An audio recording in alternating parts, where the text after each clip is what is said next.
Hey guys, Rex here. There is a dark winter on the horizon for sure.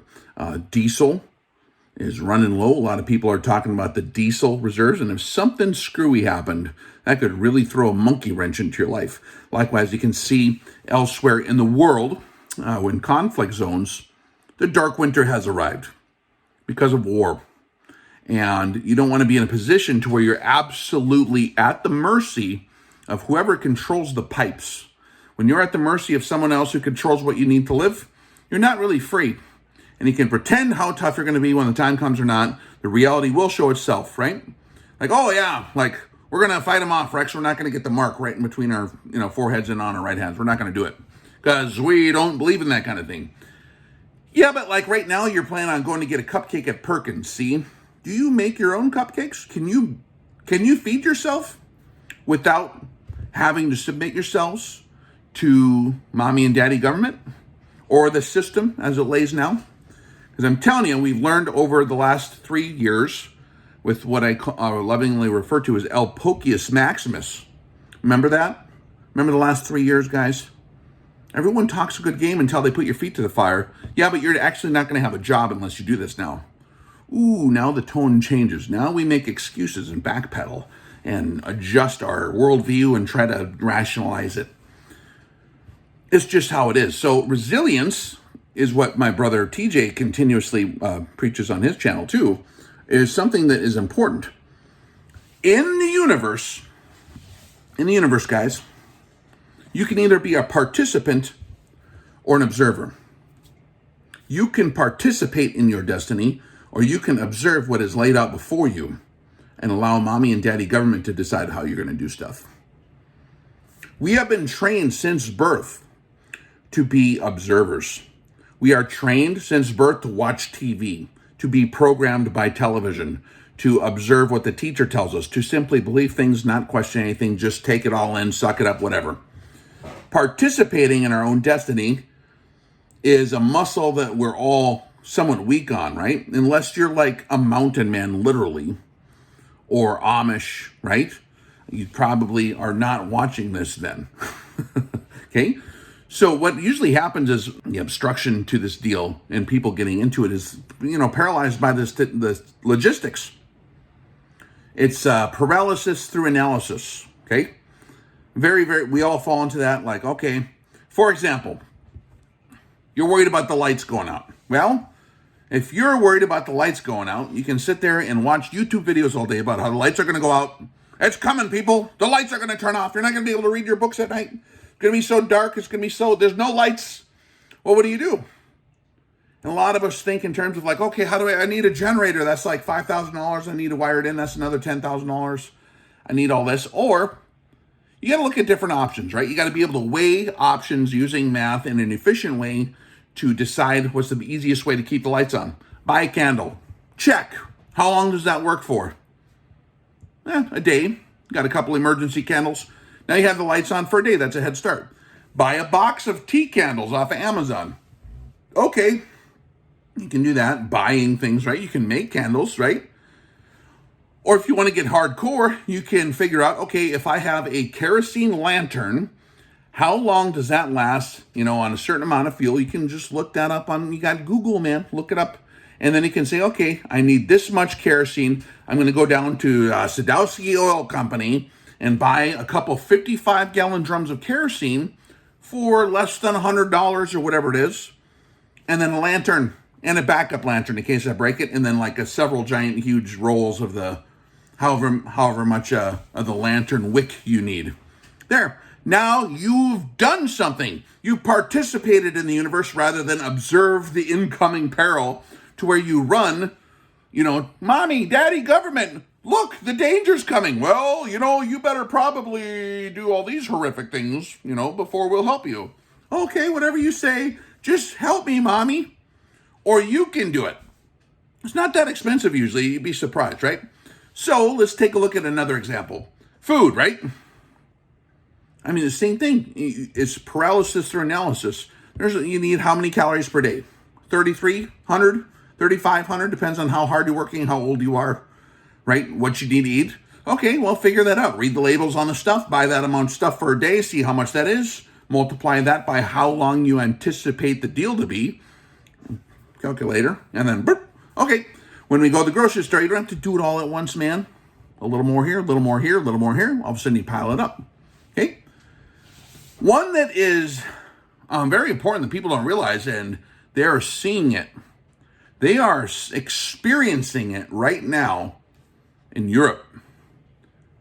People are being bent over the barrel, literally, the oil barrel, and they're not allowed to live unless they submit to whatever the political dictates are of whoever controls the pipe.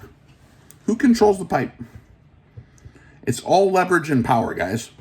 So how do you protect yourself against that? Energy is a big deal, especially to heat your house in the winter, if you live where there is winter, okay? Now, if you live in Hawaii, then you don't need to worry about that part, okay? You have volcanoes or whatever to worry about. But if you live anywhere where there's winter, it's going to be very tough. So you have a few different options.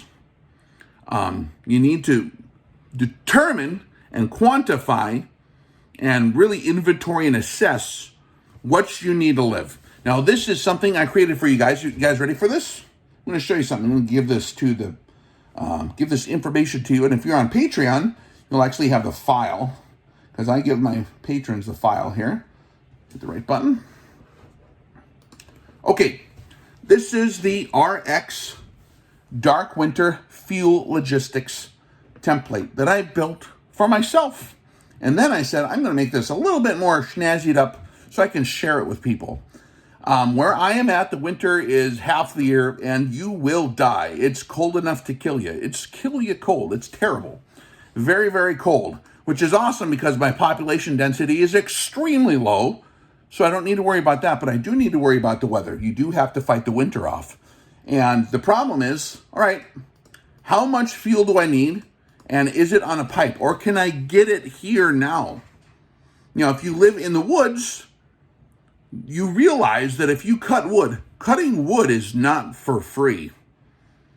How much does it cost in gas, chains, chainsaws, oil, all the other peripheral expenses to getting wood actually in your place, plus the time needed? How much wood do you need to store? How many BTUs do you need, okay? So this deal, the ARC's Dark Winter Fuel Logistics card that I made for you, will assist you in determining what fuel source will help you and might be appropriate for your area and is flexible. I simply have a spreadsheet here. I got the formulas plugged in on the spreadsheet. I did post them here, right here. See, fuel required, the cost, and the, if you work out your economy of scale and extra costs and stuff like that, it can start to get to be a complex equation when you start factoring shipping costs and things like that. It gets confusing.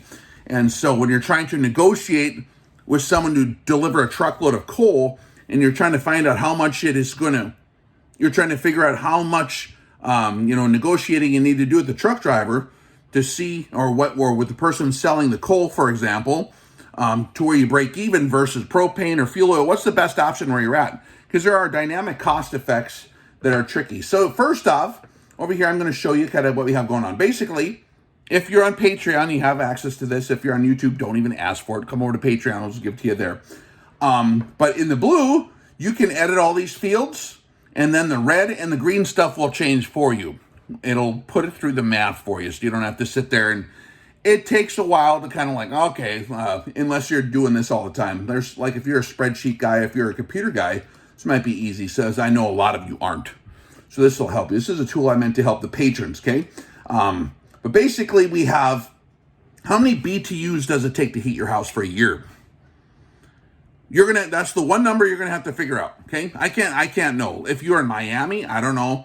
If you're in Ohio or North Dakota or Alberta or in Oklahoma, like the amount of BTUs it's gonna take to heat your house for a year is gonna be contingent on how well is your house insulated, how big is your house, how are your kids trained to keep the doors closed, or how leaky are your windows, how warm do you like to have it, how often are you there, can you turn it down, there's what's your insulation, what's your R value, what's your use.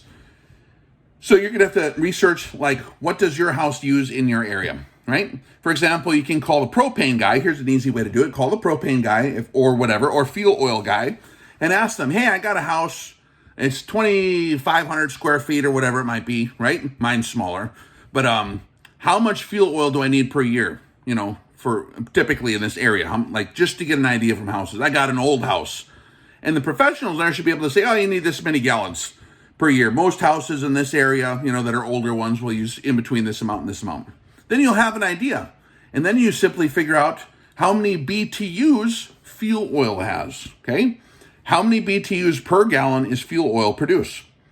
And then you plug these numbers in, and you plug in the pricing in your area, right? And it'll do all the math for you. So I'll show you how this works. It's kind of cool, okay? So for example, I just put a few examples in here. You can overwrite these, or on right here where it says type here. That's like cueing you, hey, like you can type here. Now these are my numbers for where I'm at, but you have to look up how many BTUs you need to require your house is what you put in field R here, okay? So for my place, if I want to survive a winter, I need 50,000 or 50 million BTUs to survive a winter where I'm at. That's not being cozy. If I want to be cozy, I'd probably need double that. Like if I want to crank it up to 70 degrees. But if I just want the water not to freeze, and if I want to survive and I turn it off when I'm not here kind of deal, 50 million BTUs up here in Dakota, which is pretty cold. And my house is very well insulated though, because we live in Dakota. I got good windows and all that kind of stuff, right? So it kind of averages out. So this is, in my area, I just figured even 50 million BTUs. Propane, BTUs per pound of the propane that I can buy here is about 21,774 BTUs per pound. Now, if you got some kind of different fuel source, you type in how many BTUs per pound it is, okay? So let me give you a little example of how this works. I actually have this down here. I have the values key. So you have these different fields, R, L, B, P, L, whatever, right? And I have the values key right down here, okay? And over here, I have the examples kind of walking you through an example of how this process would work, right? So, for example, let's look at the coal line here, okay? Because that's what I was trying to figure out. Is coal in my area, at the pricing it is, and the amount of BTUs the coal in my area produces, going to outcompete what I already got in terms of fuel oil options, propane options, or wood heating options in my area? So for example, in this field here, required BTUs for heating, my heating needs. So I need 50 million BTUs to survive a North Dakota winter at my Rex farm, or my yak farm, right? So I need to look up the BTU requirements in my area for that. B is the next, and I'll type in what kind of fuel it is. So we're looking at propane, fuel oil, coal. So we're just going to talk about this one about coal here. B is BTUs per pound. The sub-bituminous pea coal from Wolf Mountain that I can buy is advertised to produce 9,600 BTUs per pound. Okay? So I can plug that in here, 9,600 BTUs per pound of this coal, right? The next one, L, is pounds per units being sold. So here, Wolf Mountain sells coal by the ton. There are 2,000 pounds in a ton because the pricing and the scales, you have to calculate that out. And it's just nice to punch it into the sheet here so it does all the conversions for you, because you get lost in the conversions. It gets confusing. So how many, do they sell it by the pound? Do they sell it by the gallon? They sell it by the ton, or what? Or the cord?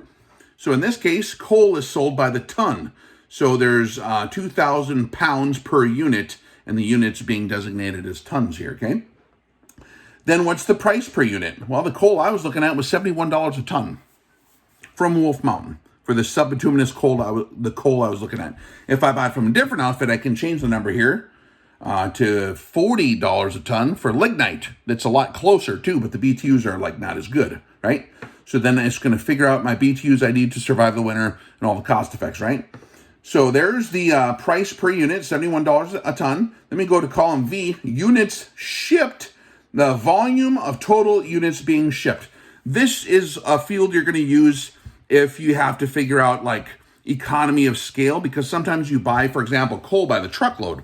Well, if I drive all the way to Wolf Mountain with my pickup and only load up 1 ton of coal, which is a lot for my pickup, right, and drive that back, and then figure out all the expenses of shipping and handling, or if I hire someone to buy 5 tons of coal, like what is the cost going to be there in terms of economy of scale versus if he could buy a really huge truckload of coal and make the trip, right? Then like what's the dynamic savings effect there? That's the part that's a little bit hard to calculate on the fly unless you're really, really good at this, right?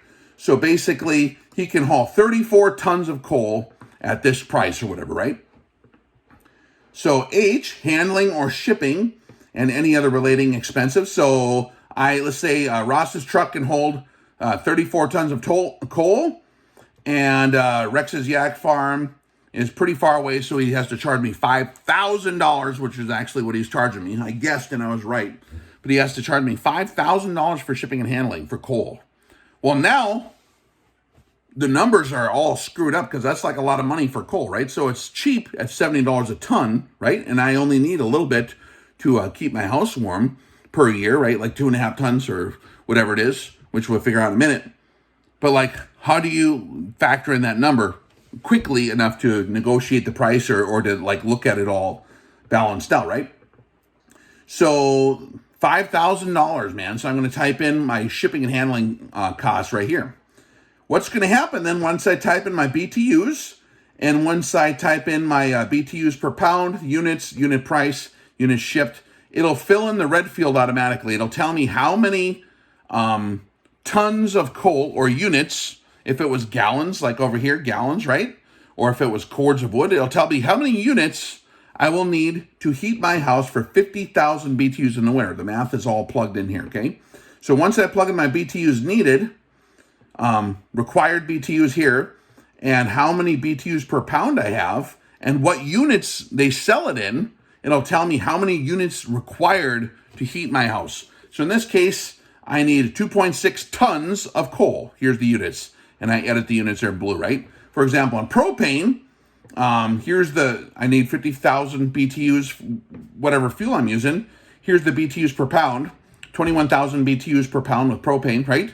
There's 4.2 pounds per gallon in propane. You got to look that stuff up. You got to ask the fuel guy. And then the unit price is $1.99 where I'm at with propane, which is pretty affordable in this area. And then the units shipped, I can get 1,000 at a time. Shipping and handling costs is $140. Units required, I need 546.7 gallons to survive a North Dakota winter for propane. And I can adjust mine if I want more BTUs. If I want to be more comfortable, I just change this number here. So it tells me how many gallons of propane, how many units of whatever the units are of the fuel that I typed in here. It'll tell me how many I need for whatever duration of time this is assigned to. Then it also automatically generates here what's the cost per unit size. So like this is how you compare pricing. So for that unit size right here, what's the cost? The total cost per year to not die in North Dakota from propane is $1,088.02. Fuel oil, when I plugged in the numbers for fuel oil in my area, right? Different measuring, different BTUs. When I plugged all that in the blue fields, $1,900. So now I can know it costs twice as much at the current pricing at $5 a gallon or whatever it is for fuel oil. It costs twice as much to heat my place with fuel oil than it does propane, even though fuel oil does produce pretty darn good amount of heat, right? When I figured out my coal, I actually figured out, wow, it's only $184 per year for enough coal to survive in North Dakota. $184. But when I plug in shipping and handling, the $5,000 I put in here, well, man, that throws out the numbers. Here's the equation right here. It's plugged in on the sheet that we give to the patrons. Okay, it's still $567 as compared to these other ones. Let's say shipping and handling was cheaper. I'm going to adjust a number. You ready for this? Watch right here in the field, right here. See? Shipping and handling. It's not $5,000. Let's say I shop around and the trucking guy's like, hey, I'll do it for $3,000. Now I type in 3,000 and watch the number change. Oh, shoot. I hit the wrong button. Hold on. You got to type in the right numbers. Okay, now it's $414 per year, basically, okay? How about, let's say I just drive there for free and I spend $150 in diesel because I find a truck that I can just borrow. Well, now it's $196 per year compared to 2,000 for fuel oil or whatever, right? Like, holy Moses, that's like way different. Or let's say he's going to charge $7,000 a year, or he's going to charge $7,000 to truck my coal in, my 34 tons of coal. Oh, now it's $721. So let's go back to $5,000 for shipping and handling. Let's say he only can get a smaller truck, so he's only going to haul 10 tons. So at $5,000, he's only going to haul 10 tons. Now because it's a flat shipping rate, now it's going to cost me $1,400 per year worth in coal, right? And so, man, oofda, right? Now you can actually figure out what you're looking at. So the unit shipped here is 34 tons in my case. I'm going to switch that back. Likewise with wood, right? How many BTUs you have to adjust this? Different wood has different BTUs for your area. In my area, it's about 4,000 BTUs per pound with the mix of different kinds of stuff we can burn out here. If it's dry, right? If it's wet, what kind of wood it is, how it's all that stuff. And then units, pounds per unit is going to adjust with cords of wood. So don't just plug this in. You have to look it up or ask a wood guy, right? Like, how many pounds is a cord of wood in your area? Well, hardwood's way different than like Douglas fir versus lodgepole pine versus cottonwood or birch or something like that, right? So you have to plug in these numbers. So 3,000 pounds per cord at 4,000 BTUs per pound of wood to get the 50,000 BTUs. My price that the guy sells it for is $150, right? Because let's say I don't have a chainsaw and I live in North Dakota where the state tree is a telephone pole, right? Well, I mean, okay, so I'm going to buy wood from a guy that's finding it, and the unit shipped is 4.2 cords. He has a big trailer, right? So he can load up 4.2 cords on his giant trailer. Shipping and handling is going to charge me $375. I need 4.2 cords of wood. I type all that in, it'll generate for me the 4.2 cords of wood. The red stuff auto generates, okay? And the price will be $625 for the wood itself, and with the shipping and handling costs, the dynamic cost of everything else here, because there's other expenses too, right? Is going to be $997.02, right? So just for what they call shits and giggles, we're going to use a whole different type of fuel. Let's say we're going to use Hillary's uranium. We'll do this one. So we're going to Hillary's uranium.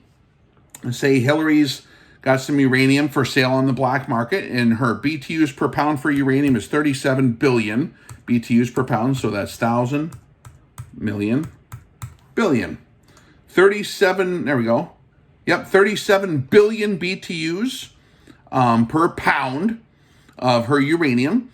She sells it by the ounce. So how many pounds are there per unit? Her units are ounces. Let's type that in here. Ounces. She's selling it by the ounce, kind of like in her little baggie, or little lead baggie, right? And 37 billion ounces. So how many units, pounds per unit are there? There's 16, hold on. How many ounces are in a pound? That would be 16 ounces. Okay. How many pounds are in an ounce? 0.063 pounds. Oh, look at that. 0.063 pounds. I'm going to adjust this just so you guys can see. Okay, 0.063 pounds per ounce, okay? So Hillary, let's say in this hypothetical situation, her price per ounce of uranium is $50,000 because she likes her cocaine. She likes her vodka and cocaine. So here we go. $50,000 for uranium, and units shipped. Let's say she's going to ship you 1 ounce. She's going to have a guy drive by on a crotch rocket and hand you a little lead-lined suitcase with your 1 ounce of uranium in it. Okay, so she's going to ship you 1 ounce. Shipping and handling costs are going to be $10,000 to hire the crazy guy on the motorcycle to deliver it to you, okay? So how many units do you need? How many units in the red here are required to heat your house of uranium? Well, I can't see it here. I need to adjust my sig figs. Hold on. And go like that. So I need 0.0215 ounces of uranium at this many BTUs per ounce to have enough to heat my house for the winter in North Dakota, which requires 50 million BTUs. We actually have a pretty affordable option here, guys, with Hillary's Black Market Uranium. Assuming I have a uranium burning furnace, which maybe I do. I could probably figure it out, okay? Unit value. So it's about $1,000, unit cost. And then with shipping and handling, $10,000 shipping and handling. Even with that cost, I am getting it for pretty cheap. And how long will that last for? 1 unit? Oofta, how many BTUs total do I have there? It's going to last for a long freaking time. So actually, even though the cost of uranium is $50,000 plus $10,000 shipping and handling, that's like 60 grand, right? Even though my initial cost is 60 grand, it's going to keep me alive for such a long time and so efficiently that I can, per year, it's this much money. Pretty interesting, huh, guys? You can use this for anything, right? There's a lot of different things you can do here. Type in basically your fuel source and plug it into the equation and you'll figure it out. So if you're on Patreon, I will give this to you on Patreon on a form. I'll just make a post with this video and I'll give you the sheet and a little file. Look in the description. There should be some kind of deal that says file here, and then click on it. You're going to need Microsoft Excel to run that, I guess. And if you want to make your own version, if you're on Patreon, like in a different format or whatever, maybe we can share that over there. We'll probably be messing with this and providing additional templates and information as people want to participate in this kind of a project, but we can do all kinds of stuff. I know TJ on Bear Independent has a really good one on like food logistics. I have my own version on food logistics that's different than his. I hadn't posted that, but here's one for the dark winter fuel logistics. So this will help out a little bit in figuring it out. If you have any questions, I have here also the calculator keys telling you how the equations work, and also some notes in basically pertaining to my example. So basically it's very simple. Just edit the blue fields. Don't mess with the red or the green. They will auto-generate. I appreciate those of you who have supported the YouTube channel and the Patreon channel by being a patron over on Patreon. That's support that I can actually quantify more than words. It's very, very helpful to actually keeping the whole deal rolling. Here's the deal, man. Math is a blade to cut through the BS. Properly aligning that blade of math, properly aligning it, is going to yield exponentially more fruit than being slightly misaligned when you're swinging with anything in life, right? Shooting, swinging a blade, putting effort forth. If your footing is not right, you cannot be aligned properly. So if you want to spend a few dollars a month to get your feet properly aligned and get your footing correct and get pointed in the right direction, it's going to save you exponentially more in the real world than it's going to cost like $5, right? For Patreon, right? Because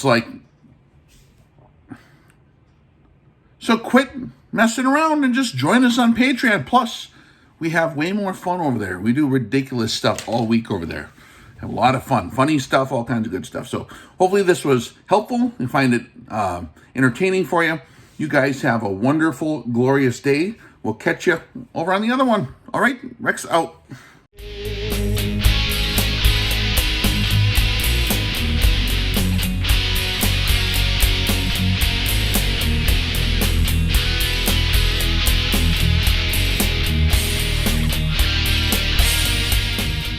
If you're looking for rugged precision in your long-range optics, check out Arkin Optics. They still have a deal going on the SH4 Generation 2 scopes. I use these on everything from 50s down to 22 rifles. They're excellent scopes. Very, very rugged, very precise. They have all the features. Check them out. I will leave a link below. Save $170 if you include the combo pack or use the link to support the channel.